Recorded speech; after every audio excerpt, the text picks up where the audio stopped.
appetizer and the locally sourced label on a bag of Doritos, the movement lost the plot. What started as a radical rebellion became a marketing costume.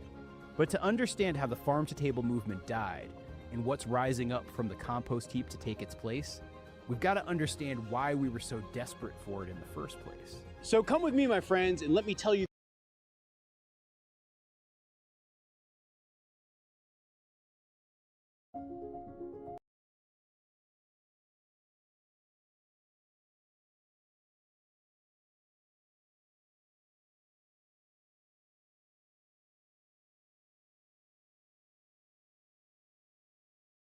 So when I first started this farm back about 9 years ago, I had dreams of being a high-end, regenerative, organic farmer who produced a whole lot of food from happy animals, and I was able to feed people in the community as well as sell to high-end restaurants and chefs and participate in a big way in the farm-to-table movement. Because remember, this was like 2016, 2017, and this is when the concept of farm-to-table was ubiquitous and it was everywhere, and it was what every farmer and every restaurant wanted to be. But in this video, I'm here to tell you guys that those days are long gone. When I say farm to table, you know exactly the aesthetic I'm talking about. You can probably picture the restaurant right now. The tables made of reclaimed barnwood, the Edison bulbs dangling from the ceiling, the cocktails served inevitably in a mason jar, and of course the menu listed the first and last name of the pig you were about.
You can probably picture the restaurant right now. The tables made of reclaimed barnwood, the Edison bulbs dangling from the ceiling, the cocktails served inevitably in a mason jar, And of course, the menu listed the first and last name of the pig you were about to eat. You know, for a long time, this wasn't just a style, it was a cultural promise. World, one expensive salad at a time. But somewhere between the $18 appetizer and the locally sourced label on a bag of Doritos, the movement lost the plot. What started as a radical rebellion became a marketing costume. But to understand how the farm-to-table movement... So come with me, my friends, and let me tell you the story of the rise and fall of farm-to-table. You want to grow bigger and stronger, don't you? Golly, sure. Okay, eat Wonder Bread. Wonder Bread. Get Wonder Bread fresh at your grocers today. Picture... Well, she just pops Swanson TV turkey dinners in a hot oven. You know, they're oven-ready in individual heat-and-serve trays. Say, you gals think you're lucky you can get Swanson TV turkey dinners, but I say Swanson TV turkey dinners are a bigger break for husbands. Families in the 1950s were becoming enamored with modern convenience, and post-war novelty promised a hot meal with zero effort. Agribusiness was booming, and by the 1970s, massive factory farms and feedlots had become the norm in U.S. food production. Food science had made some incredible breakthroughs and brought us things like Tang, Twinkies, Big Macs, efficient and cheap, but also food products that were pretty much everything else. Wow. You don't care what the kids eat, huh? Excuse me? That has high fructose corn syrup in it. And? You know what they say about it? Like what? Honey, it's... Get the facts. Check out our website and no other websites. Paid for by the Corn Syrup Producers of America. But the thing you need to keep in mind here is that every movement is really just a reaction to the thing that came before it. Because not everyone was thrilled about this whole better living through chemistry approach to dinner. You know, by the 1960s and 70s, a counterculture food movement had also sprouted up in sort of a rebellion. As the hippies rejected the general tenets of post-World War II soup and TV dinners that they'd been raised on, environmental alarm bells were ringing too. You know, like Rachel Carson's Silent Spring, published in 1962, exposed the dark side of pesticides, and the first Earth Day came about by 1970, and that really showed that people kind of had a yearning for a return to nature. In the late 1960s and early 1970s, people began organizing food co-ops and farmers markets that cut out the middlemen, but also expanded distribution beyond the humble farm stand for the farmer. They had other ways now to sell direct to consumers. And a lot of new farmers that were starting to spring up were the back to the land types and the new organic growers who needed somewhere to sell their milk, vegetables, and whole grains outside of the conventional commodity food system. You know, it really was a grassroots attempt to take back a little control from the industrial food system. You know, the number of farmers markets in the U.S. slowly grew at first, but they were laying the groundwork and creating a network for a much, much bigger shift that was going to soon come. Cooking real food will become a powerful way to bring people to the table, feed them ideas, and start a revolution. So the things that started as a countercultural ripple in the 1960s turned into some very concrete changes by the 1970s. And that was the setting that existed when the godmother of farm-to-table dining, Alice Waters, came onto the scene. In 1971 in Berkeley, California, Waters opened a little restaurant called For the Time. She sourced ingredients locally and seasonally. Now, for a lot of folks, this might seem obvious, but back then, it was an era when the average restaurant relied on bulk deliveries from national. Waters even listed the names of the farms on her menus to remind people that food really did grow on farms.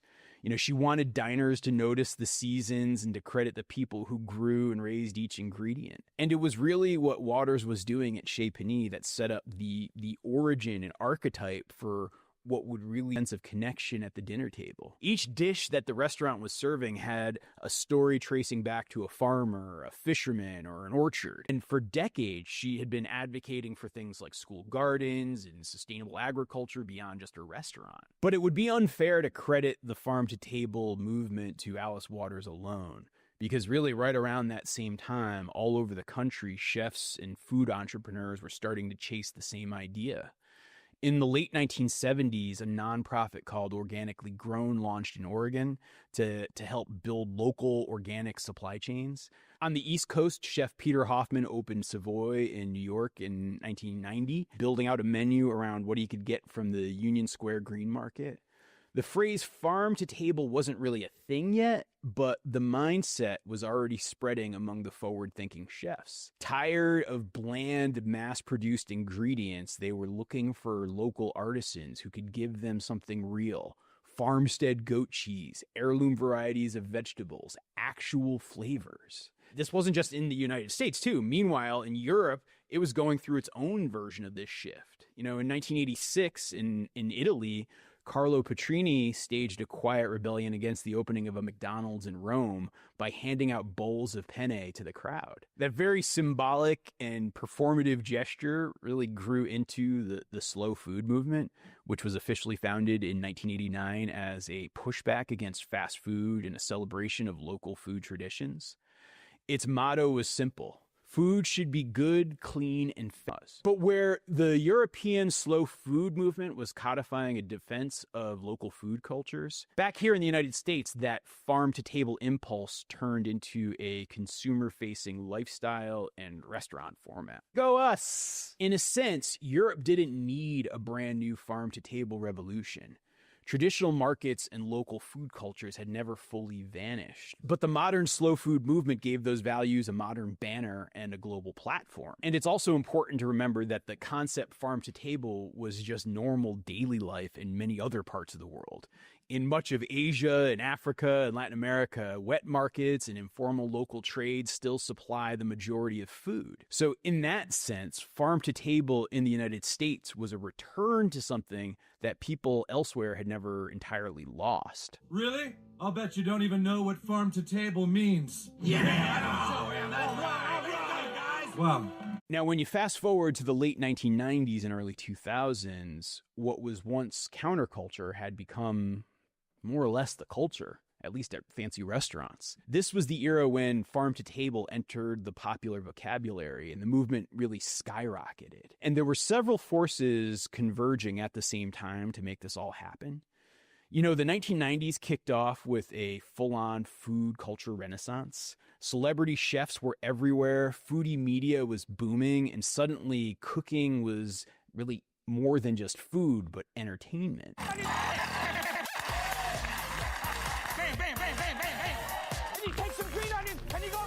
At the same time, started as a niche subculture. The earnest hippies and co-op shoppers of the 1970s had grown into a broad movement reshaping how Americans eat and think about their food. To be exceptionally clear, not everyone in the country was on board with this whole farm-to-table thing. But the influence of the farm-to-table movement was undeniable. By 2010, if you opened a new restaurant and didn't mention your local farm... Let me know. I guess I do have a question about the chicken, if you could just tell us a little bit more about it. When an idea, ethos, or brand can be defined as nearly anything, it ends up meaning nothing. Think about how wellness can describe everything from a visit to your doctor to a scented candle sold at Target. And by the 2010s, farm to table was headed the same way. This was the decade of over-the-top menus and hipster farm to chic, when some places seemed more invested in curating a farmy identity than in actually serving good food or representing a particular ethos. Walk into a new bistro around 2015 and you'd often find yourself stepping straight into a staged pastoral cosplay. Reclaimed barnwood on the walls, Edison bulbs dangling from the ceiling, maybe even a fake farmer's market set up by the door with some crates of produce and a chalkboard that lovingly lists all the local farms supplying the kitchen. It was as if restaurants were dressing in farm drag, and they were trying so hard to signal authenticity and rustic charm that it bordered on self-parody. The aesthetics of farm to table had become a fully curated marketing costume. And then there were the menus. What began with Alice Waters casually crediting a few name-clodded ingredients lists that read like complete family histories At some places, you practically got a biography with your entree. The lamb frolicked on misty hillsides. The chickens were lovingly supervised. The earnestness of it all had gone into overdrive. And the purest crystallization of this whole vibe is in the Colin the Chicken sketch from Portlandia. And you guys, I know it was just a comedy sketch, but it was also an authentic document. In the sketch, a hip Portland couple at a restaurant starts interrogating the waitress about the chicken on the menu. Is that USDA organic or Oregon organic or Portland organic? It's just all across the board organic. Fred Armisen's archetypal performative male character is so painfully earnest and desperate to be ethically correct in front of his date, and he turns dinner into an opportunity to signal virtue. This is local? Yes, absolutely. The extremely patient server responds by pulling out an actual folder of paperwork for the bird. Here are his papers, okay? That's great. He looks like a happy little guy who runs around. But still not satisfied. Friends, other chickens as friends. Putting his little wing around another one. I don't know that I can speak to that level of intimate knowledge about him. They eventually decide to pause dinner to go visit the farm themselves and eventually join a cult. We are just what we are, you know, a husband or a wife. That sketch landed so hard because it was barely an exaggeration. Restaurants were tripping over themselves to reassure you that every tomato had been gently tucked in and sung a lullaby at harvest. I'm gonna ask you just one more time, and it's local. Meanwhile, farm to table got so hot, it was basically inevitable that big business would swoop in and start cosplaying as a small farm. Brought to you on behalf of America's farmers by Monsanto. You know, the whole thing even earned a cheeky label of farm washing.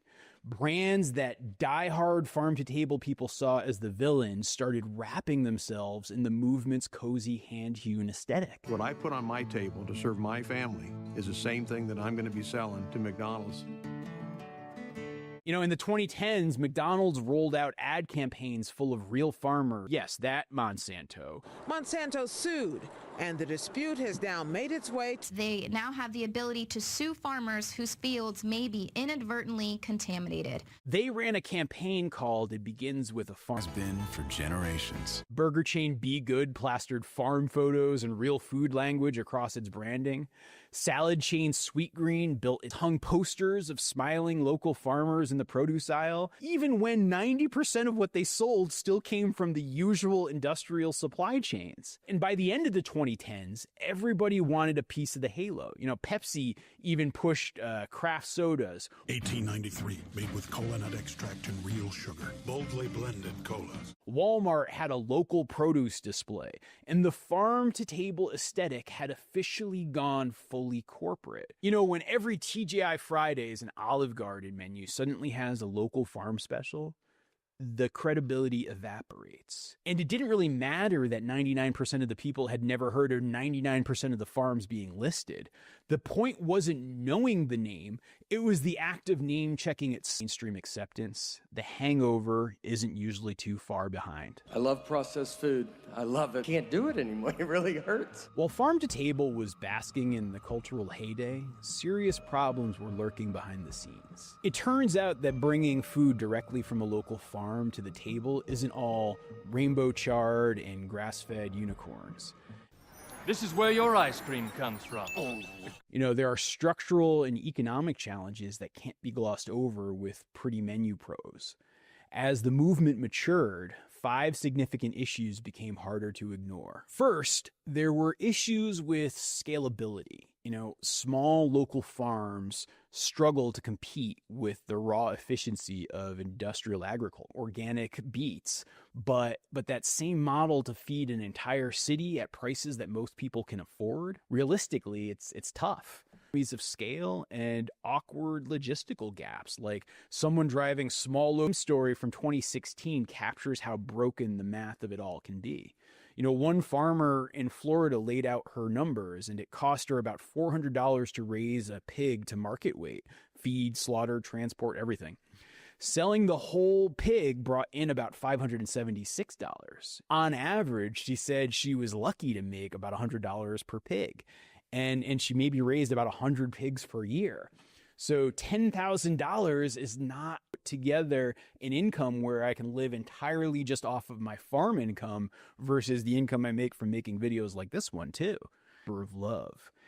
And that's just not a sustainable way to live. You know, if you run too long on just love and not enough money to pay all of your bills, you're either going to go belly up or burn out or both. And even on the restaurant side, the math is kind of brutal.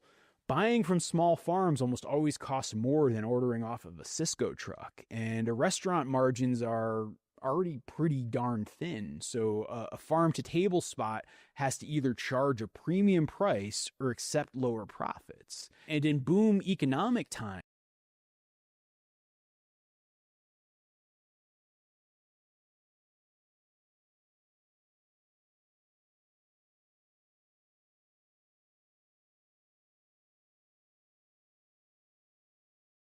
the much harder sell. So you get this wave of farm to table openings when diners are excited and money is flowing, and then a harsh reality when trends cool or wallets tighten and the economy might slow down. The movement never really cracked the problem of how to scale up local production and keep it affordable. A fact that even the movement's biggest supporters will admit. Big agribusiness has the advantage of mass production and global distribution, which drives prices down. The local model, by design, just runs smaller and more expensive. Because farm to table largely boxed itself into a narrow orthodoxy, you know, worshiping small above all else, chasing high-end diners instead of broad access, and sidestepping more, never found a way to grow out of its own bougie bubble. The second big challenge to the farm to table model was the presence of seasonal and geographic limits. Farm to table works brilliantly in July and August when local farms are bursting with tomatoes and peaches and zucchini. It's more challenging, though, in February in Vermont. Like, this is my kitchen garden right now, and even my late season and a half of snow. The seasonal limitations mean that truly local-focused restaurants have to get creative with endless root vegetables and fermented foods, or they've got to bend their principles 12 months a year. Some people were willing to recalibrate and lean into the poetry of turnip and cabbage winter diets, but most people weren't willing to do that. The craving for fresh blueberries in January doesn't just disappear because a movement politely suggests that we should be eating kale instead. Seasonality is a real stubborn hurdle. And adjacent to season is geography and climate. You know, not every region can grow a full spectrum of foods. If you live in New Mexico, you're not getting truly local fresh salmon, and a lot of fruit is off the table too. You know, farm to table made the most sense in places with rich, diverse growing conditions. California, the Midwest in summer, and so on and so forth. It was a lot harder to pull off in more extreme and harsher climates. So plenty of restaurants in harsher climates. So plenty of restaurants started quietly hedging. And instead of strictly local, they'd source from a broader regional food shed, maybe within like a 500-mile radius, or they'd import certain foods and just not highlight that part on the chalkboard. And then the third problem with farm to table was a class problem. You know, over time, one criticism got louder and louder and harder to ignore, and that is, for all of its democratic, homespun branding, farm to table had a real elitist streak. The prices alone filtered out many who could participate, and farmers markets and organic grocery stores tended to show up in neighborhoods in low-end food deserts of the world. A meal at a market farm easily into the hundreds. You know, take this at Patamac Farm in one of the food lists. I wasn't occasionally, and it's back then it was a splurge. That's not the meal each family on a budget access. Critics pointed out that the farmers often came with a huge side of privilege, struggling to afford any fresh produce, local or otherwise. By the mid-2010s, there was a growing awareness that unless farm to table became more inclusive, it would stay. Efforts like community gardens, urban farms, nonprofits, and sliding scale CSAs tried to bridge that gap, But the around farm to table is tied up in this class tension, you know, especially in an era of larger social problems. Don't you recognize them, Sheriff? Oh, wow, Scoob. It was capitalism all along. And now the fourth problem with farm to way that working with small farms can be a logistical migraine. On a smalls and text and invoices from logistical migraine. On a smalls and text and invoices from like a dozen tiny suppliers. So plenty of restaurants started consistency problems from the farmer's perspective as well. A grower might build their entire business around supplying one marquee restaurant, only to have that account vanish within a week or two of notice. And then suddenly their whole financial house of cards collapses. The farm and the restaurant might look like perfect partners on paper, but still, in practice, they often expose the vulnerabilities that each one has. Meanwhile, year-round, like that's the thing that they do really well. Like industrial food and big ag and all of that, they have many flaws, many sins, many problems, but being able to do things well and standardized and give people what they expect, like that's their thing. Local sourcing, by comparison, is more like a hand-built contraption that works when everything ends up, but needs constant attention and tinkering and forgiveness when it doesn't. And then the final big problem with the farm-to-table playbook was good old-fashioned fraud. By the mid-2010s, there were enough whispers that Riley decided to put it all to the test. And in 2016, she published an investigative series called Farm to Fable, in which she began to go undercover and fact-check restaurants' sourcing claims. And let me just tell you, the results of this were brutal. Places that proudly advertised produce from over a year. You know, like one restaurant, for example, had this big old chalkboard that listed all of their farm suppliers, but they hadn't worked with any of those farm suppliers in ages.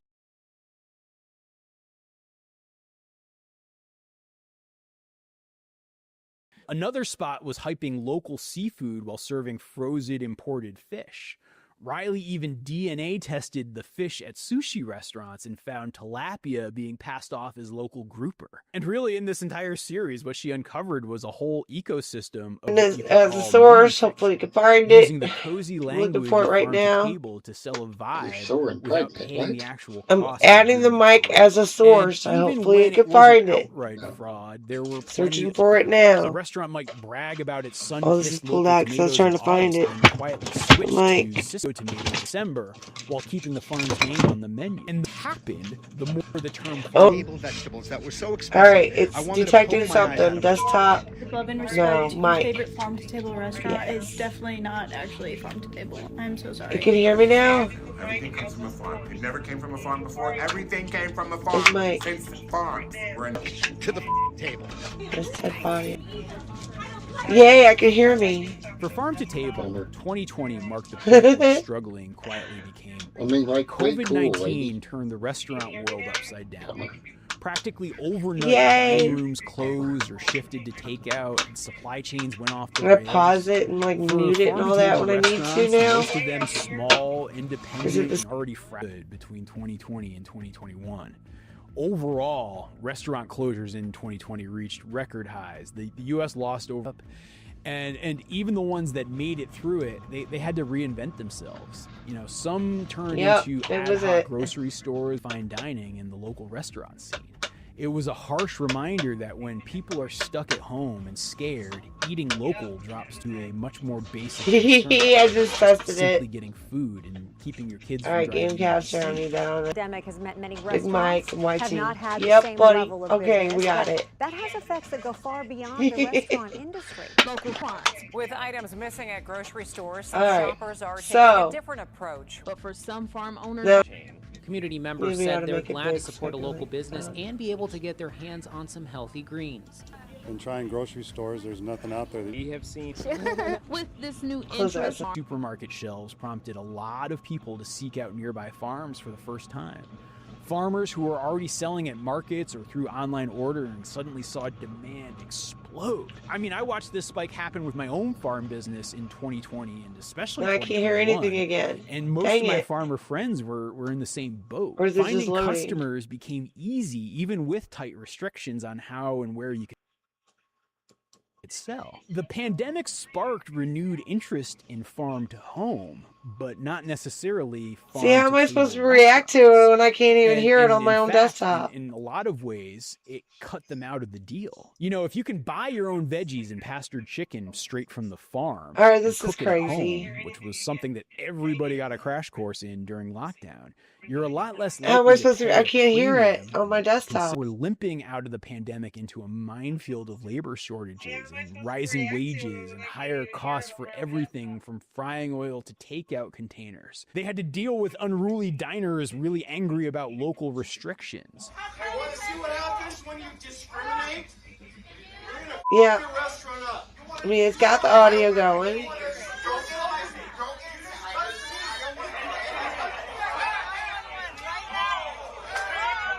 And as the interest rates began to rise, the glory days of venture capital-backed foodie concepts cooled off pretty All darn right, I'm quick. ending this, y'all. Investors Thank weren't you exactly for at lining least up to whoever fund the did next show up Ernest and farm to say